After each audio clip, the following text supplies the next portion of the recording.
ఇవాళ YT studio చూస్తే 5,000 అయ్యారండి. సబ్స్క్రైబర్స్ అందరికీ ధన్యవాదాలు. చక్కగా చాలామంది నన్ను సబ్స్క్రైబ్ చేస్తున్నందుకు మీ అందరికీ కృతజ్ఞతలండి. నా వీడియోస్ నచ్చినట్టయితే తప్పకుండా అప్పుడప్పుడు చూస్తూ ఉండండి, కామెంట్స్ పెడుతూ ఉండండి, నన్ను కొంచెం ప్రోత్సహిస్తూ ఉండండి. నాకేంటంటే పెడితే వరుసగా వీడియోస్ పెడతా, లేకపోతే 3-4 రోజులు వీడియోస్ పెట్టను. దానికి కారణం ఏంటంటారు? కారణం ఏం లేదండి, ఏజ్ మీద పడింది కదా. ఒకప్పుడు నా ఇంట్రెస్ట్ ఒకప్పుడు లేకపోవటమే కారణం, అంతకంటే ఏం లేదు.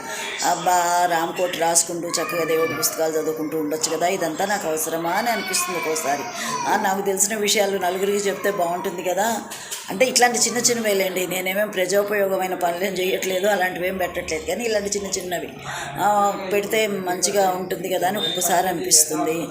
ఏదేమైనా సరే ఏదో అప్పుడప్పుడు పెడుతున్నాను కదా, నన్ను ప్రోత్సహించాలి, ప్రేక్షకులందరూ ప్రోత్సహించాలని మరీ కోరుతున్నాను. పెద్దవాళ్ళకి నమస్కారం, చిన్నపిల్లలకు ఆశీర్వాదం. ఉంటానండి.